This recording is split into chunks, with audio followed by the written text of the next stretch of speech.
Garcia, right, he has the even he has a popular fan base, but heavyweight division is what obviously moves the sport among casual fans. Yep. So yeah, having a big boy on your network and the streaming service, like on your platform, could definitely help you get that boost that nothing else can. Right. You know, especially in America. I don't understand how there's in England people gotta understand that Joshua is not as What'd you say? Joshua is not as popular as they think here. No, he's not, and that's the one illusion that I think a lot of, like, if you don't like, I hear people who don't like Deontay Wilder that would say stuff like Josh is more popular here in the U.S. than Deontay Wilder. No, he is not. No, he is not. No, do not believe that one. No way. Like for example, Anthony Joshua could not fight Carlos Takam and get $15 million here in the U.S. Not here, no, right. So, there's a reason why Eddie Hearns was even thinking of entertaining having a fight at the Barclays Center with, what's your boy name? Big Baby Miller, if he looked good. Or even trying to maybe have Vladimir Klitschko and Anthony Joshua too in Vegas. Because he knows if he wants to, like, if you want to tap into that market, the money is here. Right, the money's here, the venue's here. So, right, you got to have a feature fight here. And regardless of what people say, because people can always say, well, Wilder this and Wilder that, but the reality is their name got to be attached to Deontay Wilder if you want to tap into this market and get this money. So it's still a fight for undisputed heavyweight champion of the world, which I think could draw a lot of people to take. This shameful part of the sport is that you could have had a chance to have Golovkin, Canelo 2, and then follow it up with Joshua Wilder. Mm-hmm. And like I said, I never really bought into the hype. I felt like it was just a solid job to keep the fight relevant within casual fans and even hardcores. But I also think a lot of people getting fed up with the whole process of this. And right. I like to point out, man, this is why people get frustrated from boxing, man, and they just stop watching. You know what? It's okay to build a fight. I'm not saying you shouldn't, but at some point, you got, like, when people have seen a story so many times. Like I said, Floyd Mayweather, Manny Pacquiao, Gennady Golovkin, and Canelo Alvarez. People seen this story so many times that at some point they'd be like, enough. And right on cue, I got an alert. What Willie was talking about Wilder's response. It's on 3kingsboxing.com right now. Oh, that's like that's how we are around here. You know what I'm saying? That's how we do. Somebody beat me to my article. Yeah, they did. So that's my fault, man. My man Will stopped to do the show, so we appreciate you, man. Yeah, I'm sorry, readers. I'm loved out there, man. I did a couple of weeks ago, man. Got a lot of positive feedback. That's right. On Golovkin. Well, you're a Golovkin fan, ain't you? You and Chris Henderson? I'm not a Golovkin fan at all. Well, okay. I think Chris Henderson a Golovkin fan. His wife is. No, Chris got a GGG shirt. Nah. Chris got a GGG shirt. He might have a Lomachenko shirt, but you'll never find him with a triple Chris got a GGG shirt on the back that says Kingpin. I did like a 1,200-word article on Golovkin and the whole situation and why he had the right to be angry and why he had the right to ask for what he asked for. Oh, we talked about that on the show. Yeah, I remember that. Yeah. How he betted on himself, and maybe this is what Wilder's doing. Yeah, well, you know what? And you start high, and then, they go low, and then you meet somewhere in the middle. And now, know what's funny is, him talking this 50-50 split, this may actually be the beginning of a real negotiation. Right. Well, I think this negotiation was hampered a little bit because they knew the WBA was coming down. Mm-hmm. So I don't know, man. I don't believe anything either side says. To be honest with you, I think in my personal opinion, you got to be naive to believe anything either side says. I I believe there was some stalling done to make sure that the WBA comes down with their ruling. I believe the one side, perhaps, I don't know, seemed to not want terms the way they were. There was a contract without a venue or date, things like that. So I in my honest opinion, somewhere in the middle of what both teams are saying is where the truth is. Dude, say that one more time. Somewhere in the middle. Always in negotiations, stuff we hear. Somewhere in the middle is where the truth really is. You're right. But my grandfather used to tell me, people say there's two sides to a story, right? My grandfather used to tell me there's three sides to a story. There's the one side, the other side, and the truth. No, right. Right. Well, you know what? I generally make it a habit, and I tell people that, say, listen, it's human nature for you to say just enough shit not to make you sound extremely fucked up.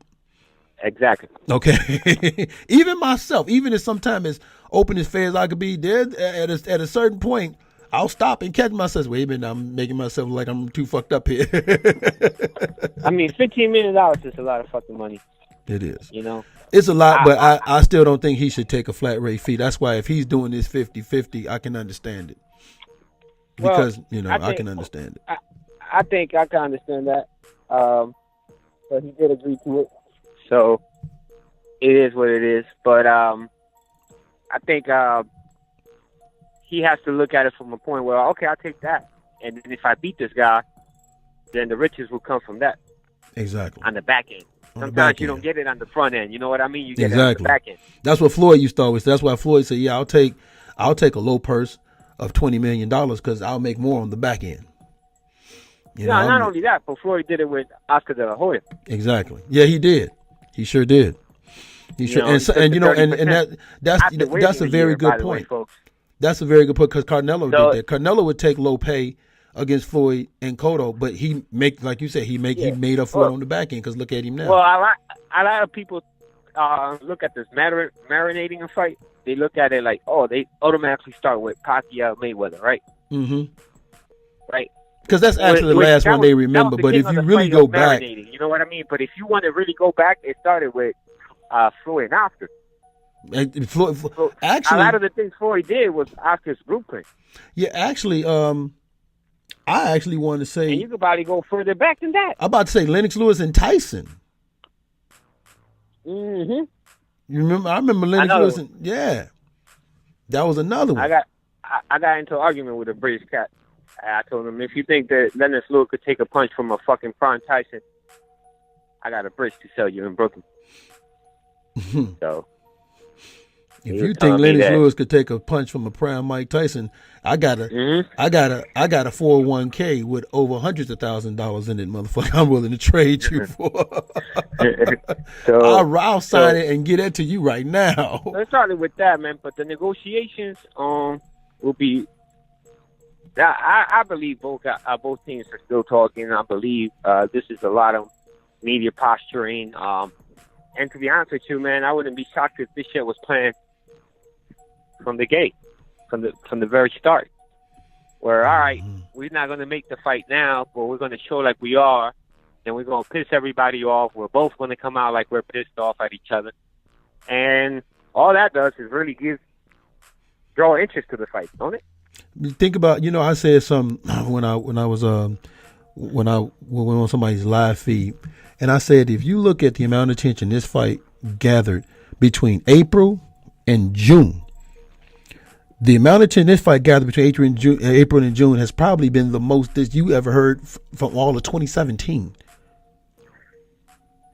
Yeah, or even it was up to par. Wouldn't you say with Golovkin and Canelo too? Yep. As far as attention, especially when at one point we thought that fight wasn't gonna happen, so we was really clinging on to this. Yeah. So folks out there, man, don't be shocked, man, if we end up seeing the shit in April 2019. No doubt. That's to me, that's still the target date. And it's in always been Wembley the with target date. 90,000 people filling it up. And again, you know what? When this fight is announced, the tickets are going. That first hour of them tickets is they sold. I plan on being there. So. Dude, the media frenzy for this. Think about the amount of money and revenue they can make from advertising. Other entities trying to get their commercials in, on this fight. It won't be a pay-per-view fight here. No, not here in the UK. Because that'll be a Saturday afternoon. Yeah, and it didn't. Yeah, and I agree. And it just wouldn't do that well. But it'll probably be on the zone. And that'll be a way to make you want to buy the zone. Don't be shocked. I mean, a lot of people feel like, oh, Wilder might have a contract with Showtime. No, he doesn't. He doesn't have a network contract, so he's free to roam, which is smart on his end. Very smart. Mm-hmm. And this 50-50 could be the beginning of him using it. Like, okay, I'm free to roam, so here we go. Yeah, let's come back with I'll give you 35. Well, give me 40. Yeah. Or give me 45, and then they'll come down to like 42.5. You already saw the playbook, so yeah. Because at the end of the day, you said it best. The most money either one of these guys is going to get is fighting each other, and we've seen this in boxing. The most money Canelo ever got, or GGG ever got, was fighting each other. The most money Floyd ever got, him or Pacquiao ever got, was fighting each other. So yeah, at the end of the day, they need each other. I like to think of myself as a fair thinking guy. I'm not much of a fan of either guy. I'm more of a lower weight type of guy. I like the technical aspect of the sport. Well, you don't weigh nothing but a $105. Yeah, yeah. So like I you ain't 175 like myself.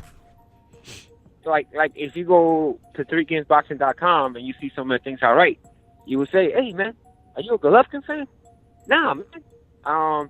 Because if you go in my group and you see what I post compared to what I write, you'll be like, man, that Wilson guy, man, it's like two of them or something. Yeah, dog. It will confuse you. I know you, but I know, it will confuse. Because what you write about, you have to be fair.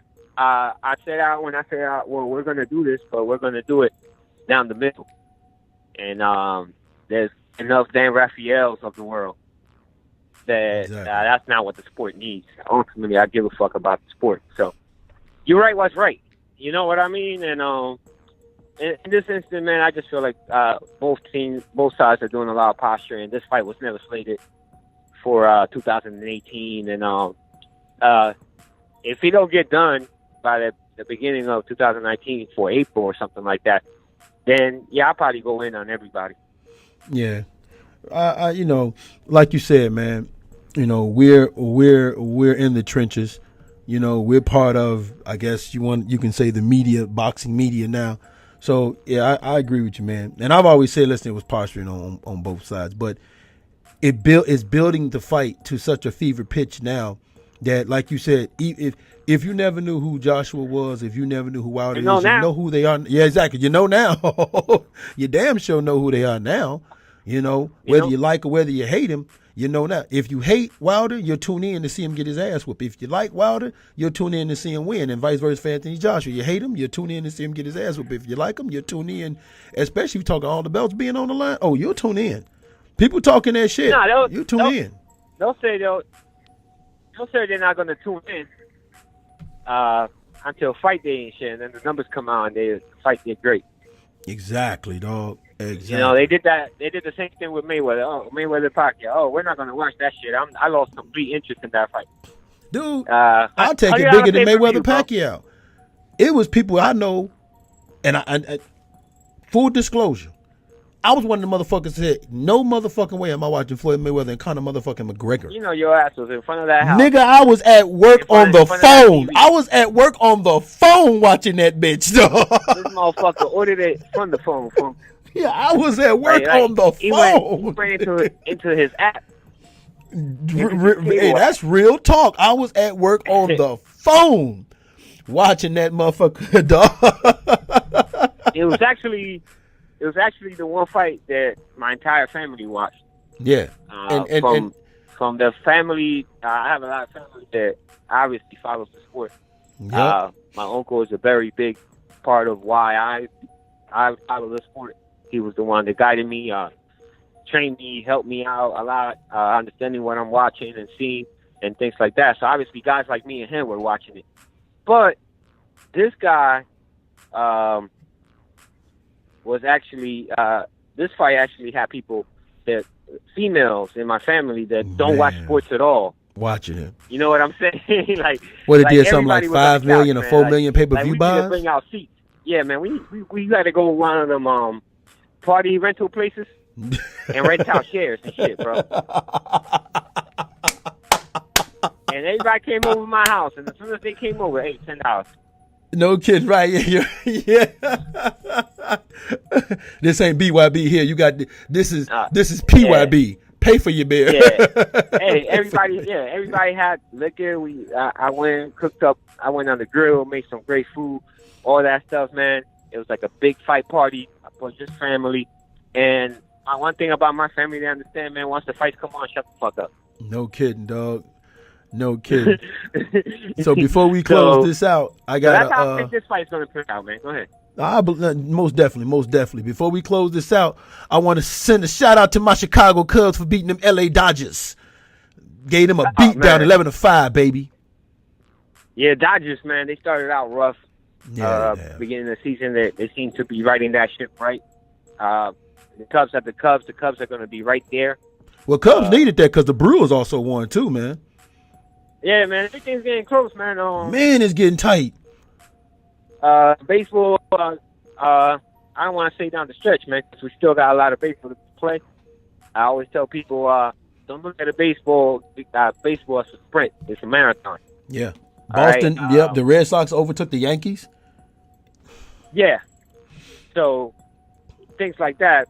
But if you look at the Yankees record with teams above 500, and then you look at the Red Sox record against teams above 500, you will see there's a substantial difference in there. And most definitely. What people didn't expect was over the last weekend, I was actually talking to a buddy of mine.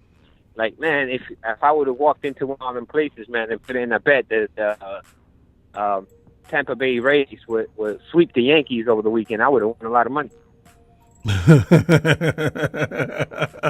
You know what? And this is real. Listen, I'm gonna tell you. This to me is what's going to tell the tale and make about the Yankees. They have a pitching staff that can give you 5 to 7 good innings with ERAs as low as 1.5 to 2.5 ERAs. That's very good. That means you don't have to use your bullpen as much. Well, the talk out here is that they need a starter, another bona fide starter. They got Severino there, but they need another stud. A lot of people feel like it makes sense for two teams that normally don't make trades with each other or work together with each other well. That's the Mets and the Yankees to have a conversation. Yankees have prospects to give the Mets, and the Mets have the pitching. Yeah, the Mets definitely got the pitching. So can they get that together and work something out? You got Jacob deGrom, who's been a beast all year long, but can't get in the win column because his team is so bad. Yeah, dog. All right, they don't no run support at all. But None. If you look at his ERA, that speaks volumes. So that's the question. You got Noah Syndergaard, who's coming off the disabled list eventually with a blister in his finger. This man throws 100 miles per hour effortlessly. And when I tell you effortlessly, man, they nicknamed the boy Thor.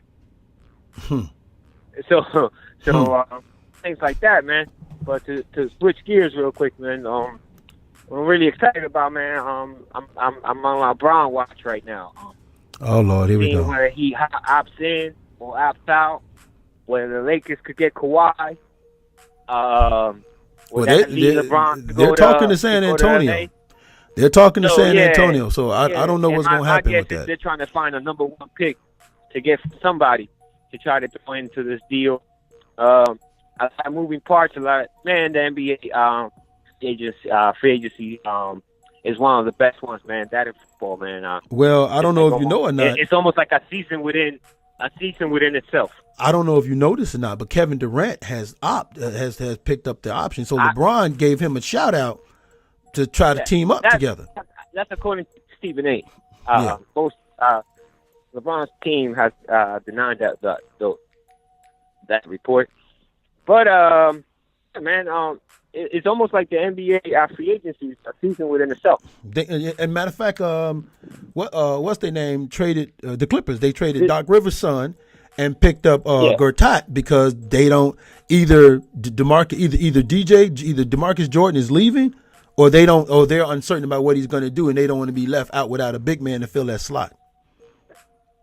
Yeah, and Kyrie has stated that he's not going to pick up any options or sign anything with the Celtics. He'll play out this year and then become a free agent next year. He better stay healthy. He better stay healthy. Might opt out and then re-sign with the Warriors. So that's a lot of shit to watch, man. Yeah, dog. I'm gonna be in full. Yeah, I'm gonna be in the baseball season, man. So many, especially with the American League. The American League looks so strong right now. In baseball. My God! And then with this going on, and then if you look at it, man, training camp for football is around the corner. Yeah. You got Janoris Jenkins, back from the Giants. You got his brother going to jail on murder charges. Alleged murder. Yeah. So, man, that's a lot of stuff going on. And y'all got the nerve to talk about Chicago. Y'all got the nerve to talk about Chicago, and you got motherfuckers down there committing murders, and y'all got motherfuckers committing murders in $1 million homes. At least we know where to do our murders at, goddamn. Yeah, and that dude went out trying to get on the plane and panic. So, I like to say allegedly. You got to wait for all the facts to come out. Yeah, things right, like exactly. that. So we man, this is some interesting shit, man. It is, man. I'm excited for everything. I'm gonna be in full watch mode because I'm gonna say this again, like you said. Oh, and we got the World Cup, man, of course. Oh, the World Cup. You got Group F, Mexico, who made it in because of a loss to what was the team? To who? Dude, I went to my parents' house Sunday. Sunday. Stopped by my mother's house. With me and my daughter, we were Germany. leaving. That's it, Germany. I got past this bar, right, and they got all these people with Columbia jerseys on, man. All these fine women, man. They were watching that thing on the big screen, bro, outside. Hey, dog, hold on? Wait a minute, dog. Do you want this? Do you want this part of the story to be revealed? Yeah, man, I don't give a fuck. Yeah. So, okay, go ahead. It's like, I'm like, oh shit, man, look at that. I'm like, so I'm not a soccer fan. I won't pretend to be, but every 4 years I pay a little attention to it. You know? Yeah, a lot of fine women went that bar. I was like, holy shit, man, motherfucker ain't simple no more. Too bad. If we keeping it real, that's the only reason why I'm watching it. I'm like, wait a minute. Where's it come from? Where this coming? You don't see this in boxing, goddamn. It's something, man, that if you're a writer, you got a lot to say about. Right. You know, free agency, man, like I said, that's the one to keep an eye on. Can the Lakers get enough done to get a Kawhi? Will the Celtics jump in there and try to get Kawhi? So keep an eye on that, man. I'm keeping an eye on that because it's curious. Like I said, and fuck the Cubs. Oh, I'm keeping an eye on that because if my only thing is if he goes to LA, how is that? Like, how is he going to mesh with the team, and what are they willing to give up? Because Magic Johnson did say, "Listen, if this is going to be a long process, be patient because we might land 1 of the 3, we might land 0 of the 3, but we can also do things in the draft and in trade." So I'm curious to see how that's going to go down because if I'm the San Antonio Spurs, you got to give me something of equal value to give up Kawhi because I'm just not going to be left out in the cold. But you going to want to trade him because you don't want him to finish out his contract and leave, and then you really got nothing for him. So we'll see what's up. But yeah, and the question is too: will take a 1 more year deal in Cleveland, and then play out his options next season? Right. Well, I'm one of those to believe that I'm one of those that feel like LeBron James need to resign. with Cleveland. But what he needs to do is stay out of the front office. Let the front office do their job and make some decisions. Because we tried it your way, and look what happened. So. Well, I don't know. I have a power struggle there, but the owner does things despite what LeBron thinks or wants. I heard those two don't really see eye to eye. I could see why too. I mean, you get people to burn my jersey and shit. No. Yeah, that's going to leave a little stain. You know what I mean? Exactly. But I don't know, man. I think LeBron overachieved with the team that he had in Cleveland, and in essence, he had two teams this year. And the fact that he made it to the finals, it's a testament to the great of a player that he is. Agree 100%. I agree 100%. It's a tough player he is. Now I still feel like he kind of quit on his team in Game 4 when he got blown out. I really feel that way. I think his play was uninspiring, and it trickled down to the players. But I don't think he quit on his team. I just think a player has the right to get tired. I never really seen players play 48 minutes. You know what? That you could be right because we're so used to LeBron James doing certain things that maybe we overlooked that. So I'm not going to dismiss that. I'm not going to dismiss that. Every game. Remember, you go back to Game 7. He played the entire game. Yeah, that's why I said I'm not going to dismiss that because I know I mean, even though I still feel like he kind of quit, but I'm not going to dismiss your point because you're right. You can get so used to somebody doing something that you forget. Like it becomes normal to you. They may not have the legs underneath them, man. You know what I mean? Like, things like that. So I'll reserve judgment on that. Like I felt like he left everything on the floor, especially in Game 1 when you were right there. And you know what? You win that game, maybe it's a different series. I'm not saying you win the series. It's at least a different one. It might become a different one where it can energize you and your team. Right. But I will say that I didn't care to hear about his hand.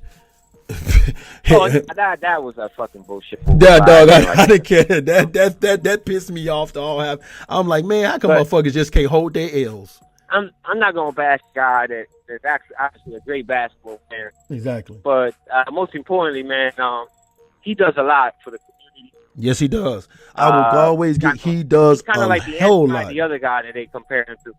He does a whole lot. You're right. You're 100% right. He does a whole lot for the community and the way he carries himself. Regardless of what you say, he's never in no outside problem. You don't hear about outside shit happening with this guy. Michael Jordan is probably the greatest basketball player I ever seen. But compared to the advocacy work that LeBron James, Michael Jordan ain't shit in that department. Ooh, you're going to have a lot of people coming at you, but you know what? I'm going to add fuel to the fire. If you don't like what Wilson said, I'm going to add fuel to the fire. I've always said this. Michael Jordan is probably one of the greatest basketball players we ever got, but on an overall scale of like who's the better overall player, LeBron. He can play 5 positions. He can play offense and defense. He can guard all 5 positions as well. He has better numbers in assists and rebounds. I think Michael Jordan was a better defender throughout his career than LeBron. LeBron, I think, has given up a little bit of his defense to be able to do other things on the court. But I'm not even talking about I'm just talking about what they do outside the sport. Kids and things like that, man. You know what I mean? We ain't got that kind of time. I can tell you some stories. We ain't got that kind of time. Michael Jordan, back in the day, came out and said Republicans and Democrats buy sneakers too. So LeBron doesn't care how you feel about him on a political scale. He'll stay his mind. Not only that, but he spends a lot of his money sending kids to college, man. And he does. Man, I think they said I truly respect that guy. Man. I think last year see somebody do that. I think last year he spent over $10 million alone sending kids to college. So, yeah, that's what I'm saying, man. When you have guys that do things like that, man, you got to have some kind of respect for them, regardless of how you feel politically about it. Exactly. I agree, man. So I agree. So Jordan, man, I used to try to fucking bust my ass so I could get one of them $120 sneakers. Shit. So, yeah. So, ladies and gentlemen, see, this is what happens when cats like us get together. This is supposed to be a 15-minute show. We've been talking an hour, y'all. Yeah. This is what we do, folks. This is what we do, man. So we finna end this, man. My man Will, tell everybody they can find you, G. Hey, you can find me. You can go to 3kingsboxing.com. Get all the latest and most unbiased news site. One of the most unbiased news sites there is. Where I'm catch right about guys that they don't like in a positive light, or from a truthful standpoint. We all do. I'm there with the other two co-founders and a few other members, including the one on the phone right here, right now. Also, Block Talk Radio with my man Christopher Henderson. Man, we do that every Thursday night. It's now going to be called the Counter Punch. Thursday night, 9 p.m. Eastern on Block Talk Radio. Check us out over there. And we might be getting Peter Manfredi soon. Come on the show. His wife reached out to us yesterday. So we're working on that. We're going to work on the logistics of that. Speak to the former champion. Former fighter that's actually hoping to get into the Hall of Fame next year. So yeah, they reached out to us. So hopefully we get test something in a timely manner. And also, man, there's this new app. I won't discuss the things of it because I don't want to get ahead of the people that are actually doing it. There's a new app coming out, and the show will eventually move to that platform in September. So a lot of big things going on, folks. Hopefully you guys tune in. I think you'll enjoy it. Man, it's gotten so big, we don't even do a show no more. We just got questions. Oh, that's what's up, man. That is always what's up. All right, and of course, this is Bo. Oh, don't start Truth that and shit. Fact. Motherfucker over here sounding like a fake ass Barry White and shit. Marvin Gaye and shit. I'm about to say, give me Marvin Gaye at least, man. Hey, yo, this I'm about You can find Bo everywhere. This motherfucker be on the UK podcast. Who? Motherfucker, you Bo. Yeah, I do, man. I'll be everywhere. Like, man, and guess what? No matter where I go, that motherfucker. And guess what? No matter where I go, I'm always talking Three Kings. No matter where I go, that's what I will always rep that, baby. So this is Bo, Truth and Facts, sports talk, as you guys can clearly see. We kind of try to say that for the end of the show. So Truth and Facts, sports talk. Of course, like I say again, go over to 3kingsboxing.com, get all the latest and greatest in boxing news. If you ever hear me talk about something, that's where I'm talking about it. I'm going there, and that's what I work there. I write there. That's in my blood. That's what I do. All right. And I want to thank my man Willie the Kid for joining us today, man. Taking time out. You know, man. Let me say something about this dude right quick, man. About this little short bald head motherfucker, right? This is my dog. This is my dog. But if you ever see a short, bald head, skinny dude walking the street and you think you're gonna whoop his ass, you think twice. He has a famous quote. There's always something made to bring a motherfucker bigger than me down. Oh yeah. I call it the equalizer. The equalizer what? Yeah, the equalizer. The Willie-lizer. The Willie-lizer. That's what's I'm telling you, man. So go to 3 Kings Boxing, man. I want to thank my man Will for coming on, even though it cost him an article because it got posted prior to him. But, man, appreciate you coming on, bro, man. Man. It's all good. It's all love. All right, you guys, man. We are out.